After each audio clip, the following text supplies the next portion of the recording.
Hey guys, Youngblood with you, and it's time for another one of our Ask Me Anything type videos, and I believe this is going to be our 10th edition, so we're going strong, even though it's been a little bit since we've done one of these. So, jumping right in, Xenotheft wants to know about the Starfarer G as a capital ship, saying that it currently has the largest size 5 guns on a ship larger than 90 meters and under $400. 890 Jump has size 5s but only 2. Also, you can ditch the fuel pods on the back for a large cargo pod that can fit fighters. Okay, so to talk about the Starfarer G as a capital ship, I think could maybe be suited for some roles within a capital variety, but what it doesn't have is capital class weaponry.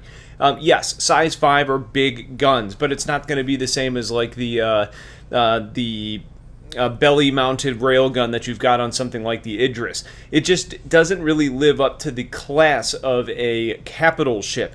Not to mention, there's more to a capital ship than just the size of the weapons in the ship itself. You know, nobody's going to look at a whole E and say, well, that's a capital ship because it's huge. It's a giant ship, but it doesn't fit that same bill.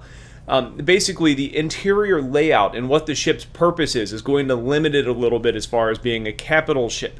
Now, there's a lot of things it can do well. Like you mentioned, it can put on large cargo pods. You can absolutely put dry cargo on the back, but you're not going to necessarily be able to fit fighters. I think there's a lot of people that want to see like a pocket carrier, and it's not going to happen outside of the little snub nose that we can see that get launched out of some ships.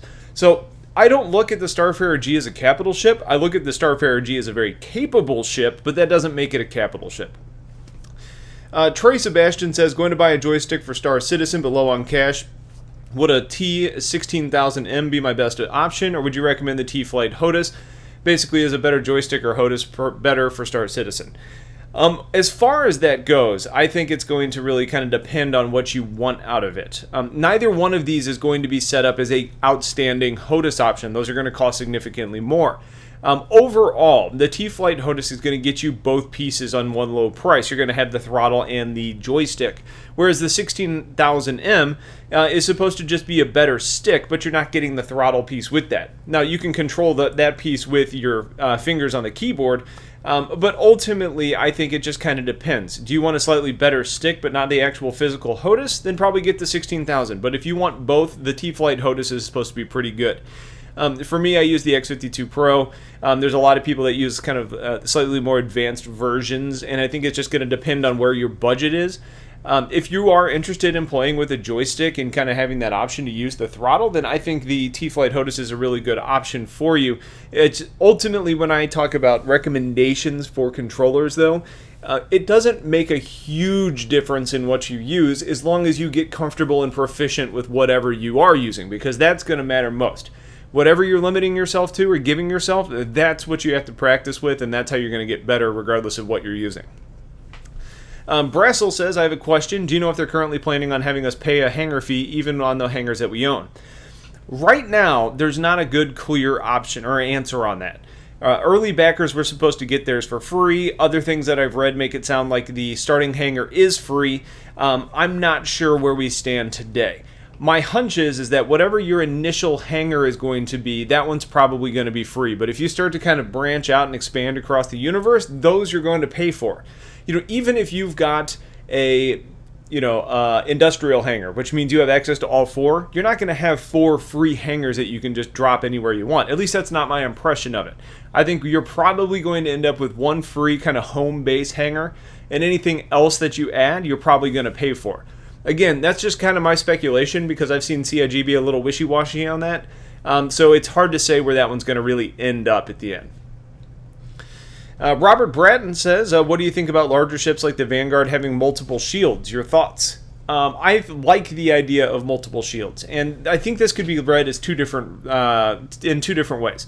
If you mean just more shields, I think it makes sense on bigger ships. You've got more space. It gives you some of that redundancy, which we talk about all the time when it comes to the Vanguard.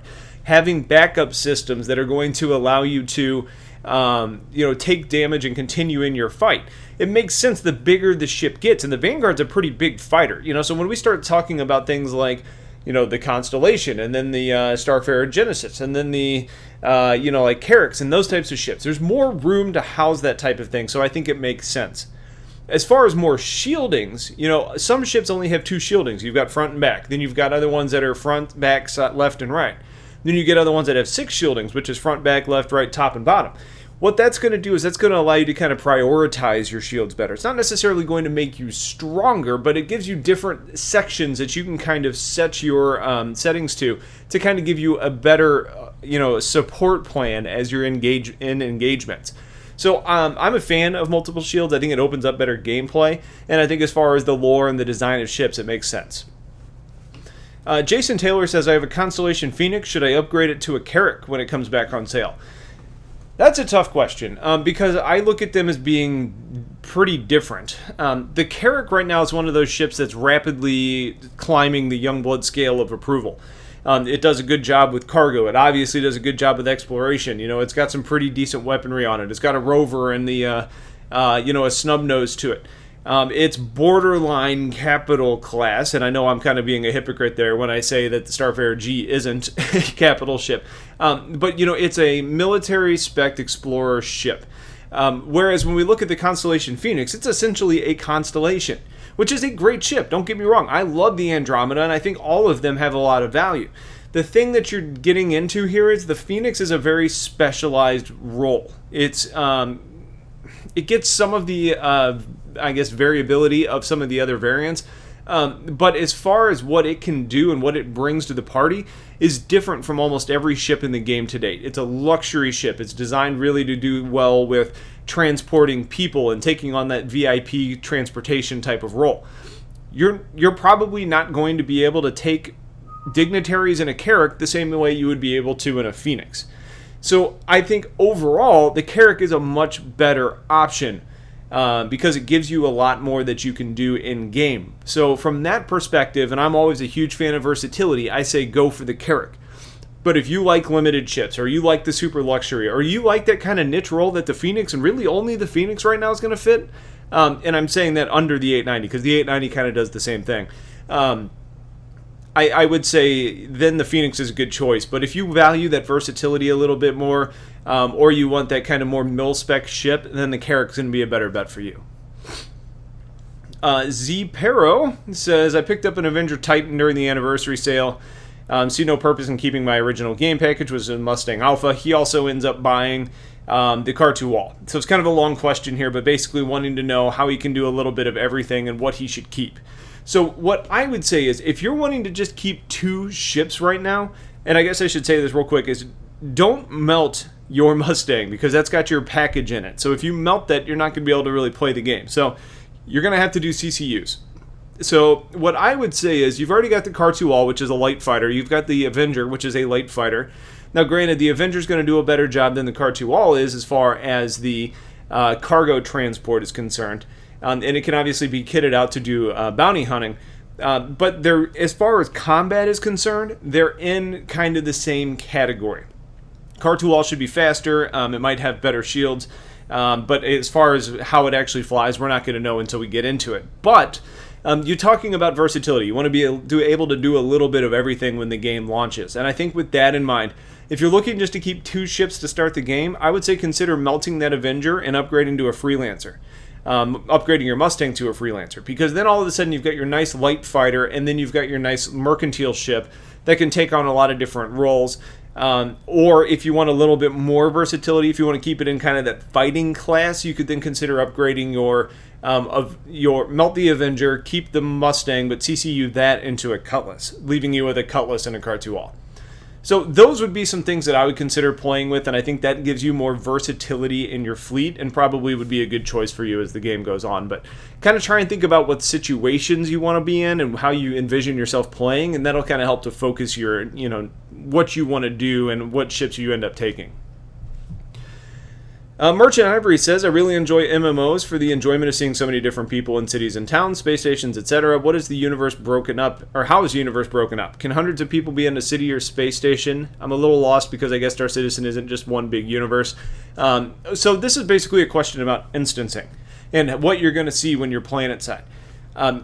The number of people that you're going to see is a work in progress. We don't know what that end goal is going to be. I think Chris wants to have as many people in an instance as the server can possibly handle.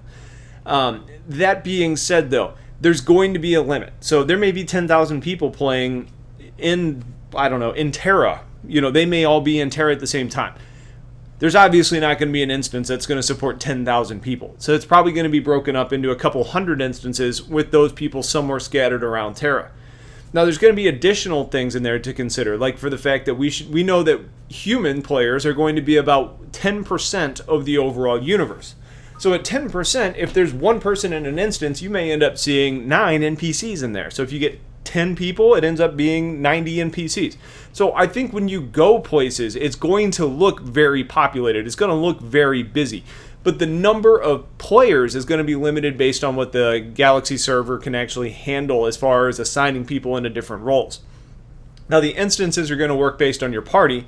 So if you're playing with a party of 30 people and an instance supports 60, it's going to try and make sure that all 30 of you get into that same instance to keep you together. And if an instance is full, it's going to try and start cramming people in wherever it can as other players end up leaving. It's going to be a little bit hokey. It's going to be interesting to see how they get it working. But right now we're talking about a Crusader size of 24. There's going to be a lot of work that needs to be done there. And for me, I think that's the number one thing that I want to see from CIG is how they're going to plan on expanding the universe that way. Philippe KK says, what is your current HOTAS setup or recommendation on setups? Like I mentioned earlier, I'm on a X52 Pro. I've used the X55 as well. The X52 Pro, probably just because I used it a lot in Elite, is very comfortable for me. The buttons are intuitively placed. The X55 for me was great. Was great. I mean, it's heavy duty compared to the X55 or the X52. It's got a boatload of buttons as well. For me, I've got average size hands, so it felt big in my hands. Like it felt like I had to take my hand off the throttle a little bit to be able to hit the buttons up at the top of the, I had to take my hand off the stick to be able to hit the hat switches at the very top. If you can get to a place where you can just play with some of them, I would. But I love my X52 Pro. I'm a huge fan of it. And I think one thing that's worth noting is the Pro version is the upgraded version of a product that's been around for a long time. So the X52 was around, they developed it, they got feedback, and then all of a sudden they released the X52 Pro. We're on the X55, and we'll probably end up seeing an X55 Pro at some point that has some changes that are kind of just based on the feedback that SciTech has gotten from other players. Outside of those two, I haven't played with a ton. On the cheaper scale, the Logitech 3D Pro is a really good joystick. It is cheaper. There's not as many bells and whistles. Then you can start getting into like the Warthogs and some of the really expensive setups out there, like CH. There's a lot of really good joysticks out there. It just kind of depends on how much you're willing to pay. But the X55 and X52 kind of get into that $150 to $200 price range, and I think that's probably a dollar amount that a lot of people are pretty comfortable spending. Duncan Cassie says, hello, Youngblood. I have a question as well. Is there any news or release date on the Reliant and its variants? Also about the Constellation variants like the Taurus. As far as the variants go, I have no idea where they're at in development. I'm sure they're being constantly worked on, but considering that everybody that has a variant gets to fly one, in the universe right now, the base model, I don't envision it being a huge rush for them, especially knowing that they're trying to prioritize Squadron 42 stuff. As far as the Reliant goes, I think we're probably going to see that in 2.3 when we get released. I think we're probably going to see the Reliant and the Starfarer in hangar for 2.3. And then we're probably going to see them flight ready, or at least one of them flight ready in 2.4 whenever that comes out. But it seems like they're doing a lot of work on both of those ships, so they're close. We just don't know when. Zenez says, do you think info running will be a viable career? And what ships do you think would excel in that role? As far as being a viable career, Chris seems really passionate about making everything viable in some way or another.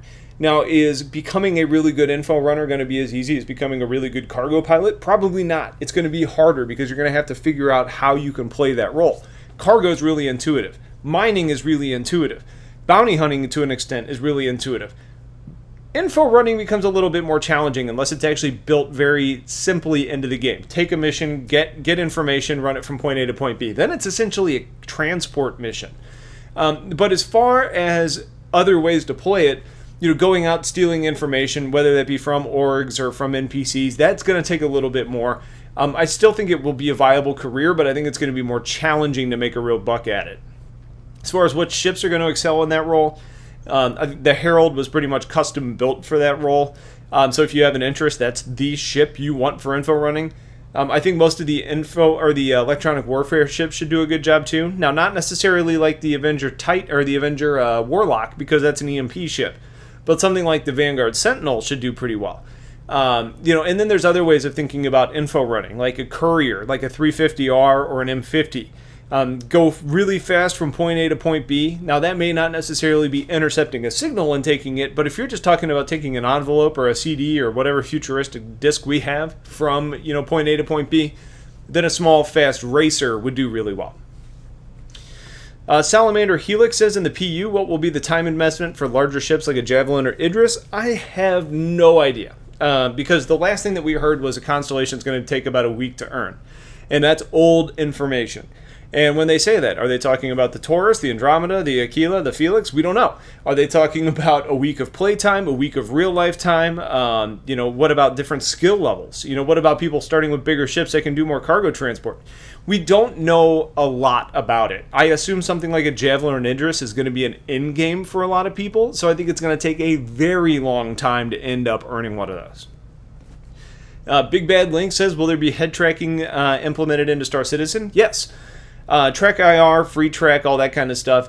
It was working prior to the 2.0 releases. It might have even been a little bit before that where it broke, but it was working for a very long time, and it's something that they're going to end up working back into the game.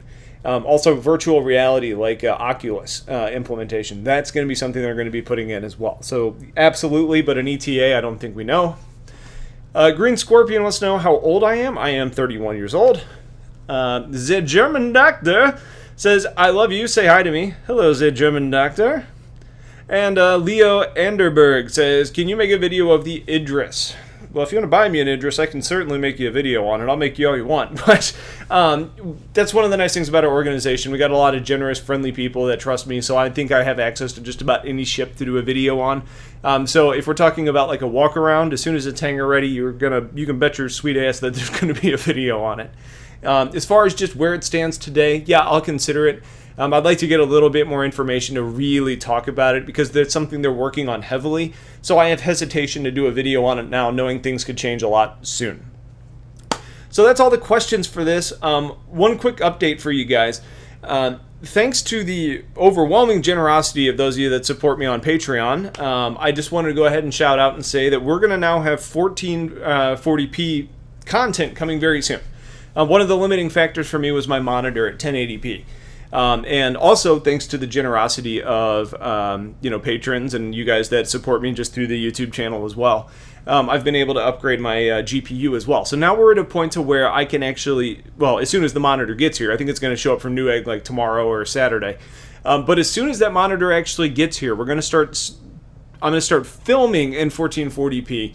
And then we will start uploading the content. So for those of you that have the higher res monitors and want to see higher res footage of in-game, and even for those of you that are on 1080p, the fact that I'm recording at a higher resolution is going to look better for you guys. So everybody, if you're not a patron, make sure you thank those that are, because they really made it possible. And it's going to be an exciting new chapter in our channel. So if you guys have questions, I'm going to plan on continuing to do these videos, so please get your comments in, and I'm going to still keep working through them. There's a ton of questions, so if it's a bit of a backlog and it takes a while, that would be why.